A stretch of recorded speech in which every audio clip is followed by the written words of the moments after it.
How you guys doing? Welcome to another edition of Wild Fang Reviews. I'm your host, Wild Fang. Now, if you guys haven't known, this is a review for Darksiders 3. As a wise man known as Machine Gun Kelly once stated, he said this. Let's talk about it.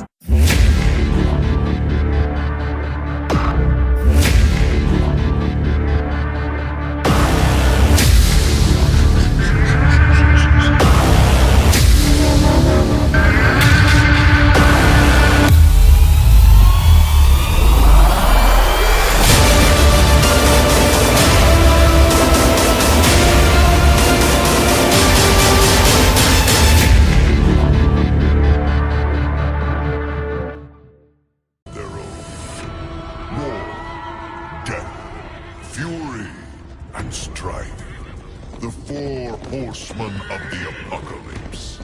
Okay, so this time I want to add a new thing for my reviews. It's called characters. We will get to that in a moment though. For right now, let's go ahead and talk about, I guess we can talk about the story.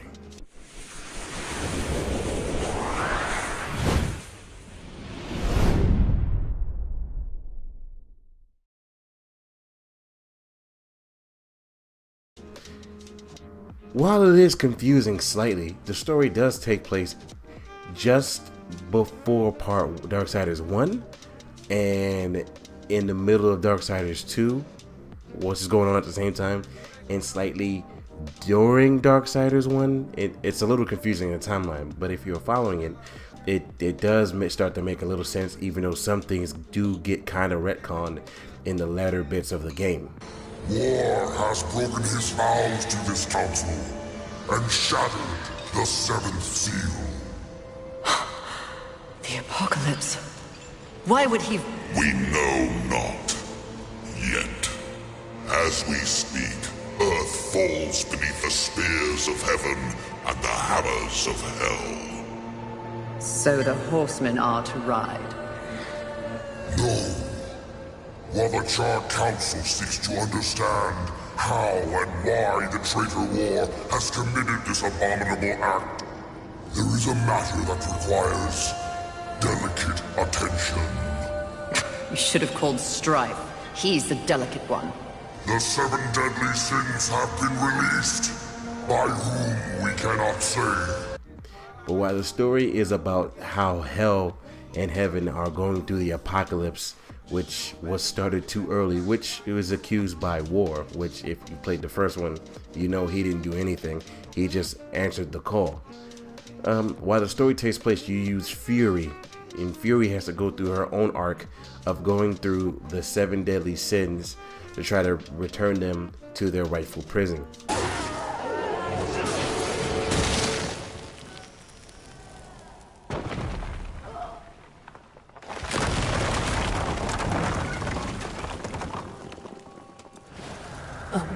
Mistress, not to be a bother, but weren't you supposed to catch envy? I did.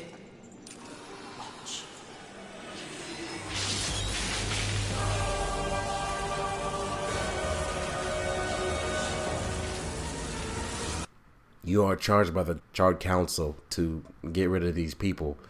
Mind you, these are the seven deadly sins.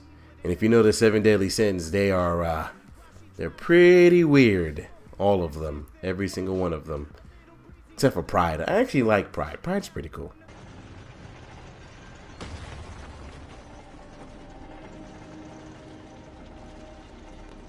Confidence suits you.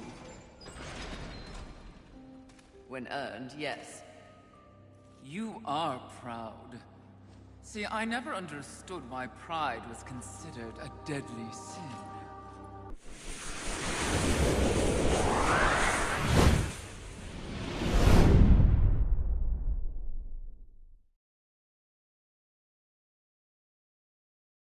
While the music and sound in this game, to me, are actually pretty good.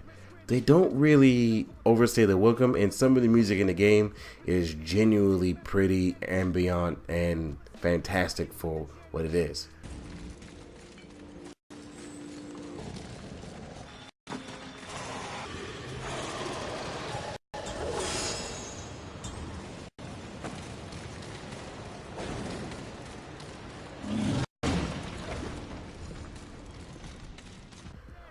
While going through this game, I did encounter one situation where the music and everything did kind of stop. The game actually has a few bugs when it comes to that area with the music and everything would stop or just mess up randomly.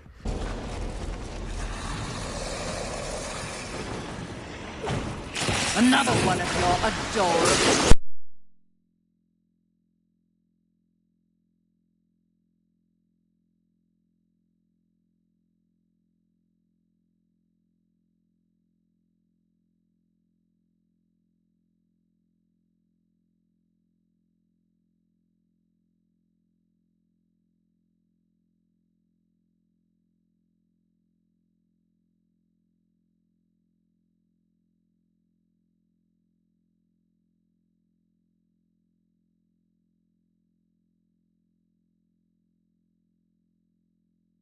It's quite confusing, but you know, it's still a good game when it comes to that aspect of music and sound. Everything sounds very weighty, everything sounds like it hits very well, and everything sounds pretty good when you're smacking something with a sword, a hammer, or you know, you hear how Fury takes effort to swing her hammer as hard as she can, or jumps, double jumps, or makes a noise. And it actually feels like she's struggling with certain things, and it actually feels like, you know, she's really talking and taking the world in around her.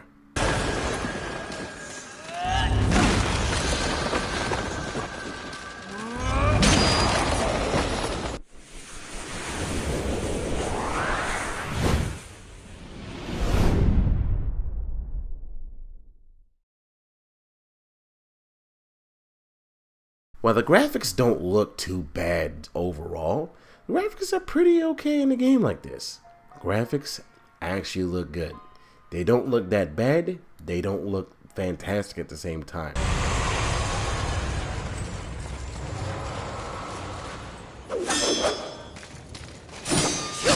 There are certain areas where it's a lot of popping and certain areas don't look really good compared to other areas. Namely Fury. Fury is probably the best modeled thing in the game. Everything else looks quite odd in the background and everything. Like prime example, there's a tornado in the game that looks terrible, but it's like the most deadliest tornado you will ever see. But once you see it, it's awful. It's very awful. It doesn't really it doesn't really look good.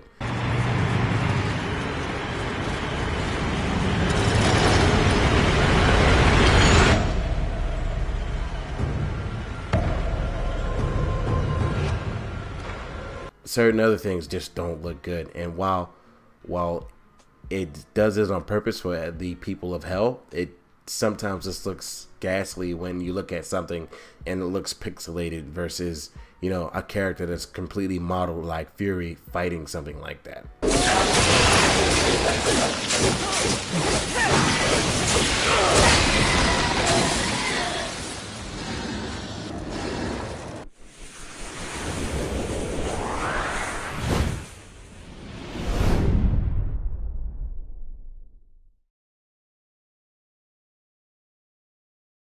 Gameplay is actually very good. A lot of people call this game soul-like or soul reminiscent. Well, I'm in certain agreements in some aspects. Other aspects I do not agree 100%. The game is actually good enough to warrant its own type of gameplay.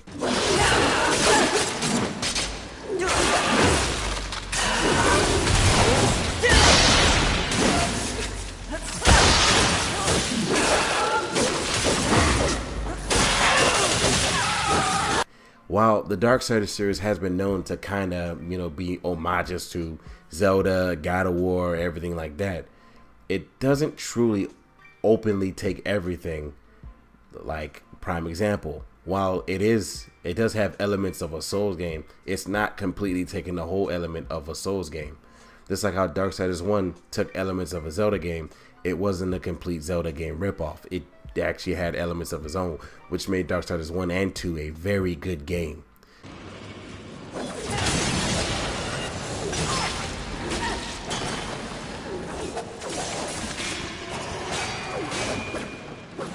I have mostly the negatives are in this category. I can still say everything felt really good when it came to attacking enemies with the multiple weapons and the powers that Fury have gotten. Now, where my negatives come in is, I don't know where to start.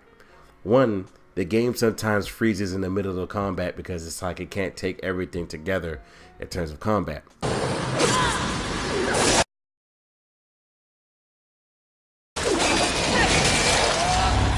Two, sometimes the enemies have multi-hit combos and you have no iframe, so you get hit by every single attack that the enemy has.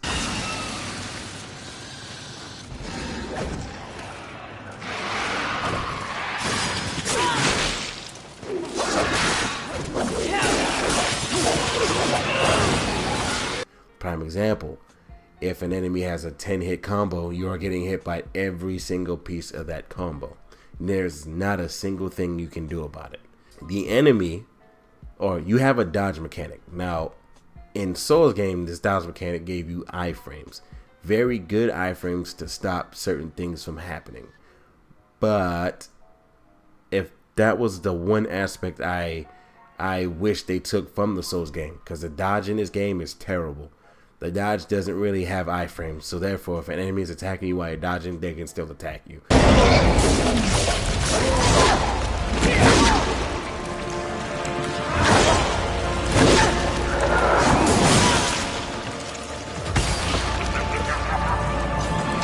And you are not going to be able to stop it. Fury doesn't have a slow roll. She's rolling really fast. It's just, why did they do this to the point where it has no iframes and all the enemy got to do is swing at you and then keep swinging at you? So if you're fighting multiple enemies, it could end up in a situation where you're fighting and trying to dodge and dying simultaneously because you can't take that many hits with Fury unless you properly level up. Speaking of, the level up mechanic is slightly broken.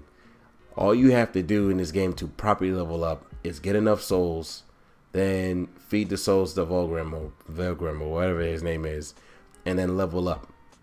You can literally just do that. I got to level 40 without barely fighting anything.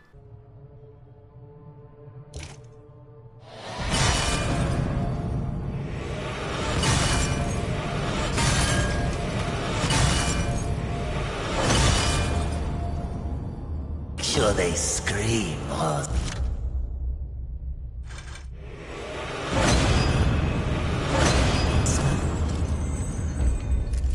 What would you ask of this? This will be fun for both of us.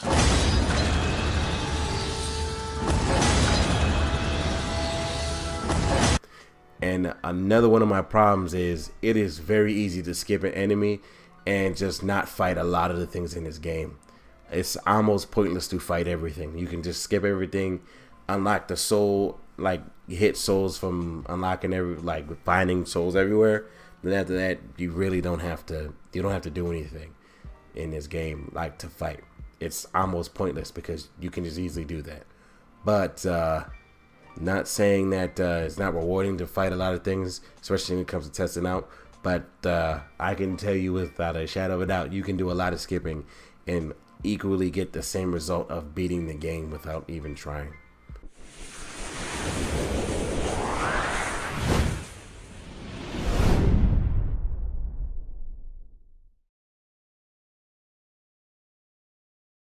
Well, I like Fury. I like the Horseman. I didn't start off liking Fury. Fury started off to me an unlockable dick. And then as the game progressed and I liked the arc that she had to go through, she quickly became one of my favorite horsemen easily.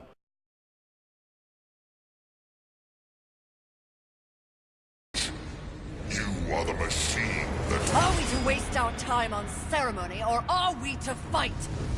Step forward and recognize, horseman. You are the most impatient of your kin. The least predictable, dancing on the edge of your own reality. Your brothers understand the undertaking set before them. But do you? Still talking!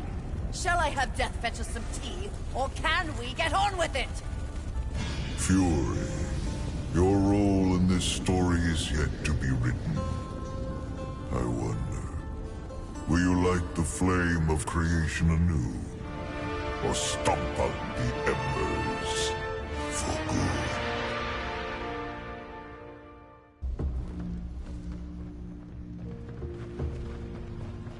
Behind me, wee ones! Oh, Let me love this tend guy. to our uninvited guests.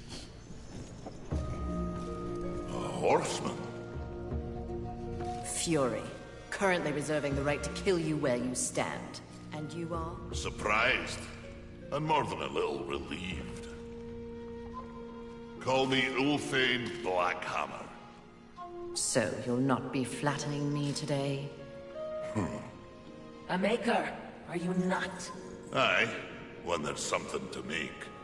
Today, my skills are only aimed towards instruments of death. This is not your war. No, not theirs neither.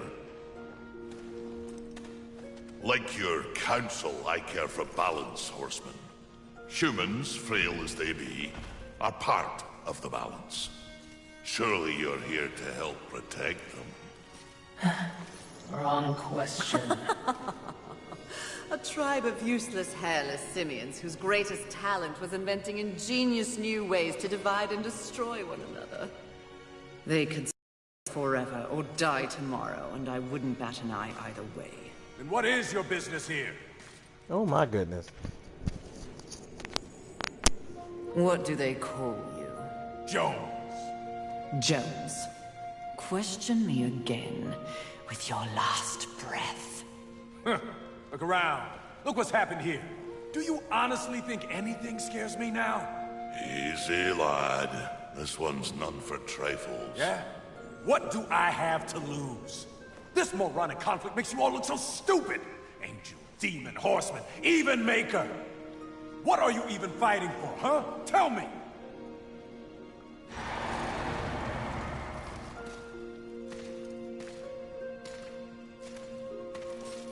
I like this one. You may continue breathing, Jones. Horseman.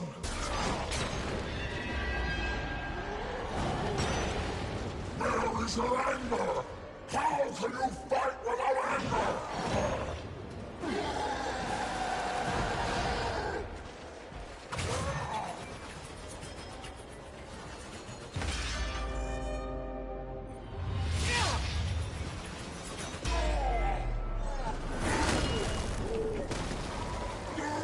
Skillfully, it appears. You've seen the world. You've seen the state it's in. You're smart enough to know that someone somewhere has lied to you. There is no plan. There is no balance. It's all lies. But imagine if it were true. Imagine if you and I truly set out to give the world direction. Order. Isn't that your true purpose? We could be the force for balance the world deserves. We could be greatness.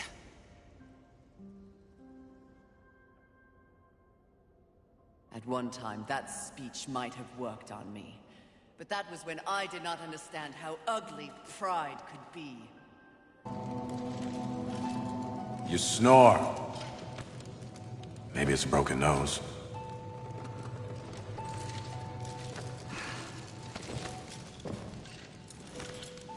Well, looks like you've been busy. Doing what, I have no idea, other than getting your ass handed to you. Who are you, human? To speak to me like this? Oh, I'm just another refugee, like you. But I'm not strong enough to defend the balance. That's your purpose. I have learned that I am weak. Well, maybe now you finally understand how all humans feel. Pulled into a war they never asked for. Left to their own devices against forces they cannot possibly understand or effectively fight. All of humanity has been betrayed. And yet, they still fight on. What about you? I strayed from the path. I have been jealous. I have been wrathful. I have been lazy. Worse and more. All the things the seven sins stand for, and I have paid dearly for it. So in other words, you have lived. Yes. Good then. You're finally alive. And with life, there is always hope. Hope. I was humbled in my battle with Envy. No doubt she's on her way to destroy the Charred Council, even as we speak. And I remain stranded on Earth, so when you speak of hope, human, I cannot concur. All hope is lost. No. Haven is built on hope. Come, speak to Ulthane. You'll see.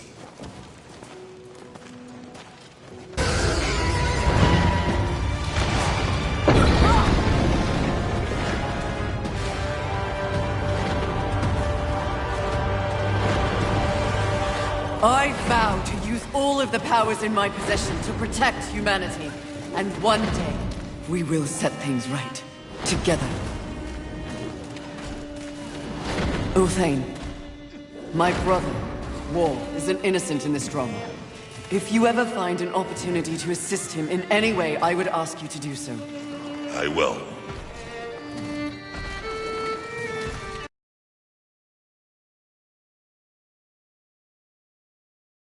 Fury starts off all cocksure, evil, messed up, and looking down upon the human beings to truly, spoiler alert, actually wanting to protect humanity and help her brothers out, knowing her own flaws by the end of the game. And it truly made me like the character very well. It made me gravitate toward her because her arc was clearly defined. While I like War, I love War, and he always would be like the first one you play with. And I also like Death and how his attitude was towards saving his brother was. Fury to me had one of the better arcs of going through, oh, I'm better than humanity, than to humanity and I are equal in certain ways. And you got to see Strife. That's all I cared about. You got to see Strife, and I hope I get to play Strife. That's all I care about at this point. With that being said, if I was to put a results in this game before I get to the final rating here, I honestly have to say something. Is this game worth $60? No, I don't think this game is worth $60. I think it's a good $30 type of game. This game is actually good, but it has its flaws, and some of those flaws are not game breaking, but they are experience ruining. And if there was anything I would have this game be, there's also another flaw, right? The game is also very short. There's a lot of shit you don't have to do in this game to beat the game. If you just run through the game, it's going to take you about 7-8 hours to beat the game. And a game like this, it's actually the shortest Darksiders out of all of them. And once I beat it, I had no will to go back and play it again. So results.